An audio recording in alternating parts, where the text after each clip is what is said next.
Hello and welcome friends. आज का जो ये वीडियो है, अब चूँकि आज मैं लाइव क्लास नहीं ले पा रहा हूँ तो ये वीडियो बना रहा हूँ, ठीक है। और आज के इस वीडियो में मैंने आपको दिखाया था कि कैसे आप आई इफ़ का यूज़ कर सकते हैं माइक्रोसॉफ्ट एक्सेस के अंदर।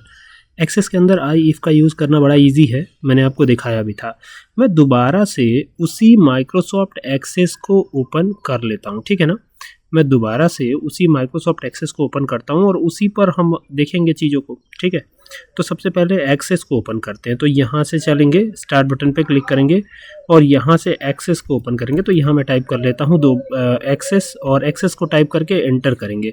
यहाँ पे जा करके जैसे ही एंटर करते हैं तो ये सिनेरियो ओपन होता है। आपको याद होगा ये मार्कशीट 1 नाम से बनाया था हमने, जिसमें आप देख सकते हैं यहाँ पर ग्रेड भी बाकायदा कैलकुलेट हो रहा था, ठीक है। देखिए यहाँ पे ग्रेड भी कैलकुलेट होता है, वो आपको नज़र आ रहा है ना। ये तो कल के लाइव क्लास की बात थी, लेकिन आज का जो ये क्लास है वो बिल्कुल लाइव नहीं है, ठीक है। किसी वजह से आज लाइव क्लास नहीं चल पा रही है, कल चलेगी, तो कल आप हमारे साथ ज़रूर जुड़िएगा। फिलहाल तो ये वीडियो देखने से आपका काम हो जाएगा।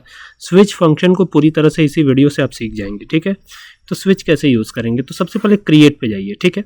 और यहाँ से चलिए क्वेरी डिज़ाइन पर। ये आपको क्वेरी डिज़ाइन दिख रहा होगा, क्लिक कर दीजिए। जैसे ही क्लिक करते हैं तो ये ऐसे ओपन होता है। इसको ऑफ कर देंगे या एसक्यूएल पर चलेंगे।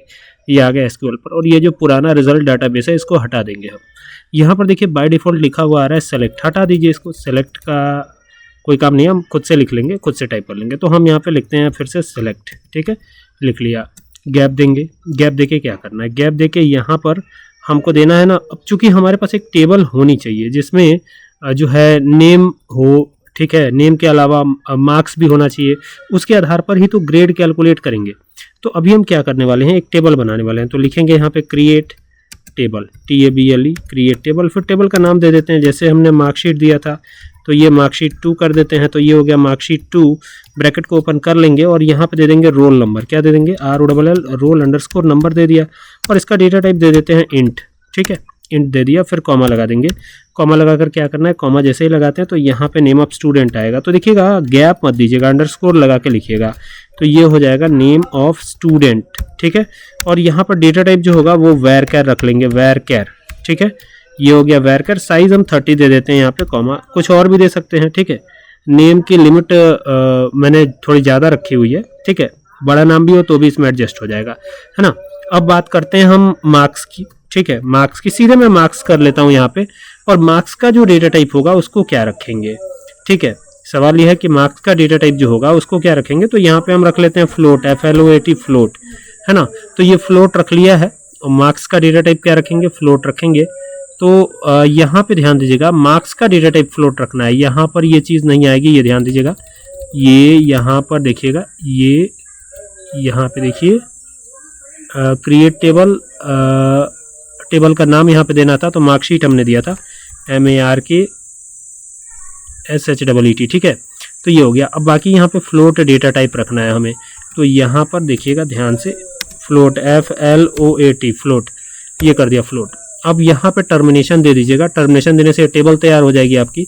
क्लिक करके टर्मिनेशन यानी सेमीकोलन लगाना, सेमीकोलन लगा के यहाँ से रन पे क्लिक कर देंगे। तो देखिए मार्कशीट 2 यहाँ पे तैयार हो गई है। और ये वही डिटेल आपको ऊपर नजर आएगी जो हमने दी थी इसमें, ठीक है। पूरा एकदम क्लियर 100%, ठीक है। अब इसमें क्या करना है, इसमें डेटा फिल करना है। तो डेटा फिल करने के लिए या तो आप यहाँ से जा सकते हैं, यहाँ से भी फिल कर सकते हैं, लेकिन चलिए हम आपको सिखाते हैं कि कैसे इसमें डेटा फिल होगा। इसको मैं पहले सेव कर लेता हूँ। तो सेव पे गए हम, और यहाँ पर इस क्वेरी को हमने मार्क क्यू नाम दिया, मार्क क्यू। इस क्वेरी को क्या नाम दे दिया, मार्क क्यू। तो मार्क क्यू से हमारी जो टेबल है वो बन गई, ठीक है। अब इसको हटा देते हैं। अब तो हमारा टेबल तैयार ही हो चुका है, तो इसको हटा देने में कोई बुराई नहीं है, आप हटा सकते हैं, ठीक है। अब यहाँ पर क्या करना है, एक एक चीज़ को सेलेक्ट करना है, ठीक है। तो यहाँ पे लिखिएगा सेलेक्ट, SELECT, सेलेक्ट हो गया। अब सेलेक्ट लिख करके क्या करिएगा, हमको नेम सेलेक्ट करना है। नेम लिखा हमने, कॉमा लगाएंगे। कॉमा लगा कर क्या देंगे, मार्क जो हमने यहाँ पे दिया है, देखिए ये जो मार्कशीट 2 बना है इसमें, तो आप देखेंगे कि यहाँ पर हमने दिया मार्क्स। तो यही मार्क्स यहाँ पे लेना है हमको। तो यहाँ पे लिखिएगा MARKS, मार्क्स, ये हो गया। ब्रैकेट को यहाँ पे क्लोज नहीं करना है, कॉमा लगा देना है। और कॉमा लगाकर यहाँ पर लगाना है स्विच फंक्शन, SWITCH, स्विच लगा दिया। अब स्विच लगा करके फिर ब्रैकेट ओपन कर लीजिएगा, है ना। ऐसे ब्रैकेट ओपन कर लीजिएगा। अब जैसे ही ब्रैकेट ओपन करते हैं तो यहाँ पर अब एंटर कर देते हैं, नीचे आते हैं, यहाँ पर लिख देते हैं MARKS, मार्क्स, है ना। Marks is greater than equal to 90। तो ऐसे में कौन सा ग्रेड आएगा, तो ऐसे में ए प्लस ग्रेड था ना, तो यहाँ पे हम कर देते हैं ए प्लस, ठीक है, ये हमने कर दिया ए प्लस, ठीक है, तो यहाँ ए प्लस हो गया। अच्छा, अगर मान लीजिए कि ए प्लस वाले क्राइटेरिया में नहीं आया वो, तो फिर दूसरा बी का ग्रेड देंगे, सी का देंगे, ठीक है, ऐसे करके चलेंगे। तो यहाँ पे एक लगाइएगा कॉमा, सिंपल सा यहाँ कॉमा लगा दीजिएगा, और कॉमा लगा करके क्या करना है आपको, यहाँ पे ऐसे कॉमा लगा दीजिएगा। ये ध्यान दीजिएगा कि ये कॉमा पहले रहेगा, फिर ये बाद में डबल डॉट कॉमा रहेगा। ये कॉमा लगा करके नीचे आइएगा, फिर यहाँ पे लिखिएगा मार्क्स, आपको खाली मार्क्स लिखना है ऐसे, ये मार्क्स लिखा हमने, और marks is greater than equal to आप करेंगे 75, तो ऐसे में कौन सा ग्रेड आएगा, ऐसे में आएगा ए ग्रेड, तो ये ए लिख दिया, फिर कॉमा दे दिया, फिर एंटर कर दिया, फिर यहाँ पे मार्क्स MARKS मार्क्स, ठीक है। बार बार आई इफ लगाने के चक्कर से आप बच जाएंगे, एक बार स्विच लगाइए, बाकी काम आपका बार बार नहीं लगाना, एक ही बार लगाने से काम आपका हो जाएगा, ठीक है।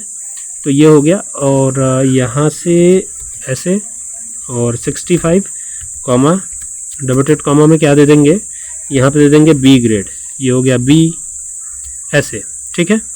और बी देने के बाद क्या करना है, कॉमा लगा देना है ऐसे, कॉमा लगा दीजिए, एंटर कर दीजिए, MARKS मार्क्स हो जाएगा, फिर से KS हो गया, ये हो गया, मार्क्स इज ग्रेटर देन, ध्यान दीजिएगा is greater than equal to करिएगा, is greater than equal to 55 comma double dot comma में कौन सा ग्रेड आएगा फिर, तो यहाँ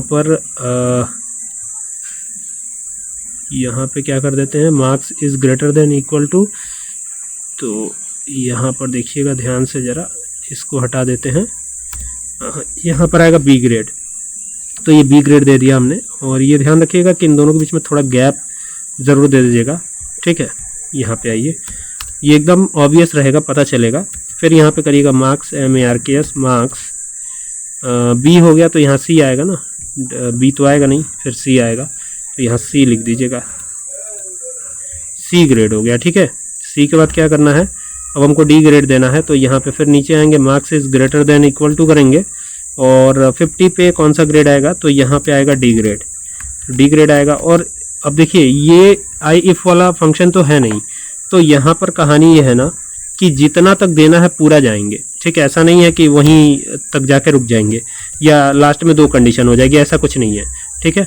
तो marks is greater than equal to, फिर करेंगे is greater than equal to, और कितने के, तो लेस देन कर देंगे, लेस देन कर देंगे, सीधा सीधा लेस देन, ग्रेटर देन करने की जरूरत नहीं, लेस देन 50 करेंगे, लेस देन 50 किया तो कौन सा ग्रेड आएगा, तो ग्रेड जो आएगा ना वो यहाँ पे लिख देंगे, डबल डॉट कॉमा में लिखेंगे, कॉमा लगा करके F ग्रेड यानी फेल ग्रेड, है ना, ये हो गया। अब ये सब हो जाने के बाद आपको क्या करना है, एंटर करना है, यहाँ पे आना है, और इसको क्या नाम देना है, इसको नाम देना है जो भी नाम देना चाहते हैं हम, जैसे इसको ग्रेड ही नाम देना चाहते हैं तो हम यहाँ लिख देंगे ग्रेड एज ग्रेड, ठीक है, यानी इसको नाम क्या चला जाएगा, ग्रेड चला जाएगा। और यहाँ पे कहाँ से आएगा ये, तो फ्रॉम करेंगे, कौन से टेबल से आएगा, तो टेबल का नाम है मार्क्स, MARKS मार्क्स हो गया, ये कर देना है आपको, ठीक है। और इससे 100% गारंटी है कि आपका रिजल्ट जो है SQL व्यू में तैयार हो जाए। तो अभी इसमें नीचे आपको एक काम और करना है, यहाँ पर जब कोई भी कंडीशन ना टैली हो तो आपको अलग से जो है मार्क्स लिखने की जरूरत नहीं, यहाँ पे सीधा लिख दीजिएगा ट्रू और कॉमा दीजिएगा, और जो ग्रेड होगा ना, ट्रू पर जो ग्रेड आए तो वो F कर दिया है मैंने, यानी कि ऊपर से लेकर नीचे तक A प्लस A B, यहाँ पे C, देखिए यहाँ पे D कर दिया मैंने गलती से, तो यहाँ पे C होगा, और फिर नीचे आएंगे तो D होगा, यानी कि यहाँ पर एंटर करके आएंगे तो यहाँ पे MARKS मार्क्स ही आएगा, और मार्क्स अगर बड़ा हो या बराबर हो, ठीक है, ये ध्यान रखिएगा। यहाँ पे 55 रहेगा, क्राइटेरिया में 55 कर दिया हमने, और यहाँ पर क्या करेंगे ना, is greater than equal to 50 करेंगे, तो ऐसे में कौन सा ग्रेड आएगा, तो ऐसे में आएगा डी ग्रेड। तो ये डी ग्रेड लास्ट ग्रेड था। उसके बाद अगर कंडीशन जो है इससे मैच कर जाती है, मतलब कि इसके अलावा कोई कंडीशन बनती है, मतलब इससे लेस वाली कंडीशन बनती है, तो ऐसी स्थिति में मैंने F ग्रेड दिया हुआ है। अभी ये पूरा प्रॉपर हो चुका है, तो अभी इसको रन करा लेते हैं, एक बार देखते हैं कि ये चलता है या नहीं। तो यहाँ से डिजाइन, क्वेरी डिजाइन पे जाके रन पे क्लिक करना है, और रन पे जैसे ही क्लिक करते हैं तो सबका ऑटोमेटिक ग्रेड जिसका जितना होगा उस हिसाब से यहाँ पे एडजस्ट होके आ गया, ठीक है। अब इसमें किसी को मार्क्स जो है 85 से अबव नहीं मिले या 85 नहीं मिले, तो अगर मैं अगले स्टूडेंट का नाम यहाँ पे देता हूँ, जैसे मान लीजिए अगले स्टूडेंट का नाम यहाँ पे मैं दे रहा हूँ, यहाँ पे देखिए यहाँ पे आए, और अगर मान लीजिए अगले स्टूडेंट का नाम है सीमा, तो ये एक और स्टूडेंट का नाम हो गया, और यहाँ पर 89 मार्क्स है, तो यहाँ पे देखिए ऑटोमेटिक A+ ग्रेड आ रहा है, देख रहे हैं। यहाँ पे देखिए A+ ग्रेड आ रहा है। और जो लोग अगर इवन 49 भी पाते हैं, ठीक है, 49 भी अगर है, तो यहाँ पर ऐसी स्थिति में तो भी बच्चे को F ही ग्रेड मिलेगा। यहाँ पे देखिए, यहाँ पर अगर मैं आता हूँ और एक और नाम यहाँ पे डाल देता हूँ, और अगर मार्क्स जो है इवन 49 भी रहे तो भी F ग्रेड ही आएगा। देखिए यहाँ पर कौन सा ग्रेड आ रहा है, F ग्रेड आ रहा है, ठीक है। तो ये जो है पूरा वीडियो था, और आई होप कि आपको पूरा जो है कैलकुलेट करना आ जाएगा, कम से कम क्वेरी बना करके, फॉर्म बना करके।